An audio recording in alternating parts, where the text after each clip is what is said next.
மண்வாசம் ஒரு பசுமையான கிராமம். மழை பெய்த பிறகு மண்ணிலிருந்து வரும் அந்த இனிய வாசம். அந்த வாசத்திலேயே வளர்ந்தவன் கார்த்திக். கார்த்திக் ஒரு ஏழை விவசாயியின் மகன். அவன் அப்பா ராமசாமி வயல்வெளியில் தினமும் உழைத்து குடும்பத்தை நடத்தினார். அம்மா மீனாட்சி வீட்டையும் குடும்பத்தையும் கவனித்தாள். கார்த்திக் சிறுவயதிலிருந்து ஒரு கனவு. நாம் பெரிய மனிதன் ஆகணும். நம்ம அப்பா மாதிரி கஷ்டப்படக்கூடாது. ஆனால் வாழ்க்கை எளிதில்லை. ஒரு வருடம் கடும் வறட்சி. வயலில் பயிர் எதுவும் வரவில்லை. கடன் அதிகமானது. ஒரு நாள் ராமசாமி சோர்ந்து வீட்டிற்கு வந்து, இந்த மண் நம்மை காப்பாத்தல என்று மனம் உடைந்து சொன்னார். அதை கேட்ட கார்த்திக் மனசு உடைந்தது. அவன் அந்த மண்ணை பார்த்தான். அவன் வளர்ந்த மண். அவனுக்கு அது தோல்வி இல்ல, வாழ்க்கை. அந்த இரவு மழை துளிகள் விழ ஆரம்பித்தது. மண்ணிலிருந்து அந்த இனிய வாசம் பரவியது.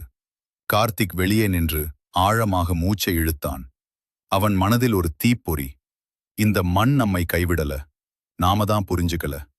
அடுத்த நாள் முதல் கார்த்திக் படிப்பில் முழு கவனம் செலுத்தினான். விவசாயம் பற்றிய புத்தகங்கள் படிக்க ஆரம்பித்தான். புதிய முறைகள், நவீன தொழில்நுட்பங்கள் எல்லாம் கற்றுக்கொண்டான். அவன் அப்பா சொன்னார், நம்ம வழி இதுதான்ப்பா. ஆனா கார்த்திக் சொன்னான், அப்பா, நம்ம வழியை மாற்றலாம். ஆண்டுகள் கடந்து கார்த்திக் விவசாய அறிவியல் படித்து முடித்தான். பின்னர் தனது கிராமத்திற்கே திரும்பினான். அவன் புதிய முறையில் விவசாயம் ஆரம்பித்தான். ட்ரிப் இரிகேஷன், நல்ல விதைகள், அறிவியல் முறை. முதல் வருடம் அனைவரும் சந்தேகம். 2ஆம் வருடம் அவன் வயல் பசுமையாக மாறியது. 3ஆம் வருடம் அவன் வெற்றி. ஒரு நாள் அந்த சேதே மண்ணில் நின்று ராமசாமி கண்களில் கண்ணீர்.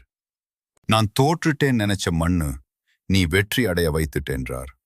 கார்த்திக் சிரித்து, அப்பா, மண் நம்மை ஏமாற்றாது, நம்ம மண்ணை நாம நேசிக்கணும் என்றான். Climax message. மண்ணின் வாசம் ஒரு நினைவு இல்லை, அது ஒரு உணர்ச்சி, ஒரு வாழ்க்கை. மண்ணை நம்பினவன் எப்போதும் தோல்வி அடைய மாட்டான்.